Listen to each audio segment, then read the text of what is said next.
सबको नमस्कार। मेरा नाम रहना परवीन। बच्चे कैसा हो? मैं अच्छी हूँ। आज पाठ में विनती पाठ में हम नए शब्द सिखाएंगे। आज दिन प्रश्न जवाब।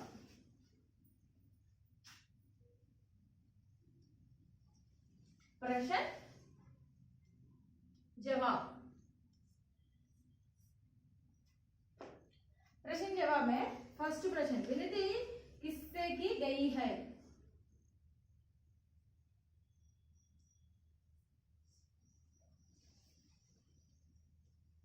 विनती किससे की गई है?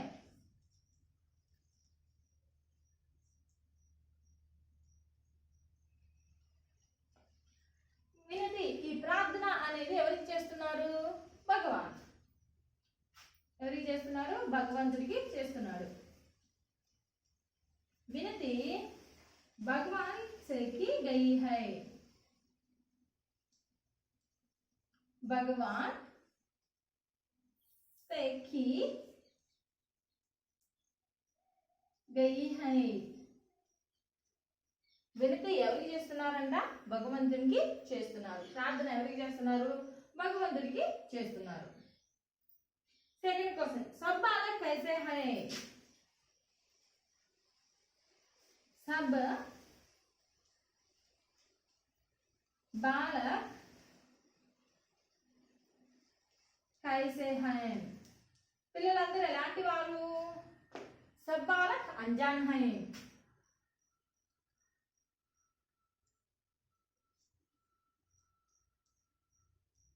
सब बालक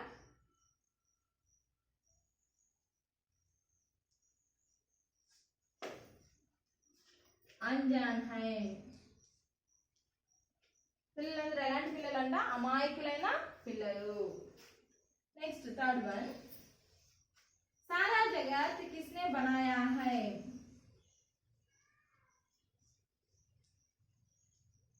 सारा जगत किसने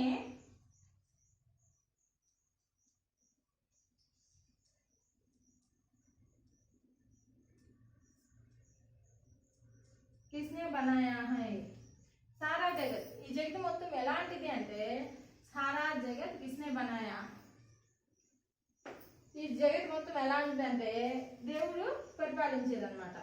सारा जगत ఎవరు చేశారు? सारा जगत ఈ జగత్ని మొత్తాన్ని सारा जगत भगवान ने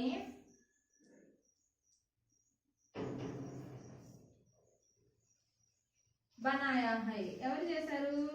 భగవంతుడే చేశారు. దేనిని? జగతిని. అంటే ఈ ప్రపంచాన్ని ఎవరు చేశారు అంటే భగవంతుడే చేశారు అన్నమాట. నెక్స్ట్ ఫోర్త్ వన్, दयानिधन कौन है?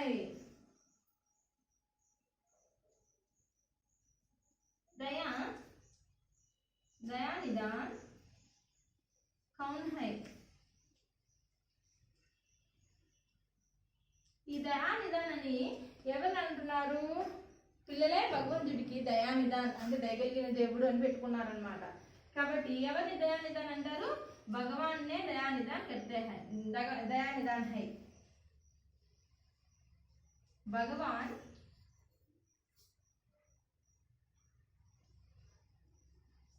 दयानिधान है.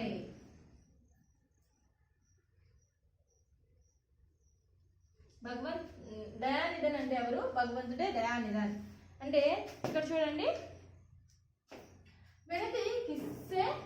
వినతి కిస్సే కి గయి హై. ఈ ప్రార్థన ఎవరికి వెళ్తుంది అంటే వినతి భగవంతుడికి. వినతి అంటే ఈ ప్రార్థన భగవాన్ సే కి గయి హై, భగవంతుడి దగ్గరికి వెళ్తుంది. సబ్ బాలక్ కైసే హై? పిల్లలందరూ ఎలాంటి వారు? సబ్ బాలక్ అన్జాన్ హై, పిల్లలందరూ అమాయకులు. सारा जगत किसने बनाया है? ఈ జగత్ని ఎవరు సృష్టించారు? सारा जगत भगवान ने बनाया है. ఈ జగత్ని భగవంతుడే సృష్టించారు. दयानिधन कौन है? ఈ దయానిధన్ అని ఎవరిని అంటారు? భగవాన్ దయానిధన్ है. భగవంతుడే ఈ దయానిధన్ అని ఆయన అంటే దయానిధన్ అని పిలుస్తారు భగవంతుని. అదే విధంగా మనకి అభ్యాస్ లో ఇది ఫస్ట్ రోమన్. సెకండ్ రోమన్ ఏంటంటే కాపీ రైటింగ్ ఉంది. నిమ్నలిఖిत పంక్తియా దో దో బార్ లిఖియే. ఈ కింద ఇచ్చిన సెంటెన్స్ని రెండు సార్లు రాయాలన్నమాట.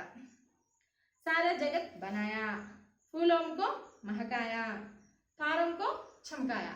దీన్ని మీరు 2 టైమ్స్ రాసేసుకోండి. ఎవరికైతే టెక్స్ట్ బుక్స్ ఉంటాయో వారు దీన్ని ఈజీగా ఫాలో అవ్వగలరు అన్నమాట. కాబట్టి మీరు కంపల్సరీగా టెక్స్ట్ బుక్స్ అనేవి కొనుక్కోండి. అది. ధన్యవాదాలు.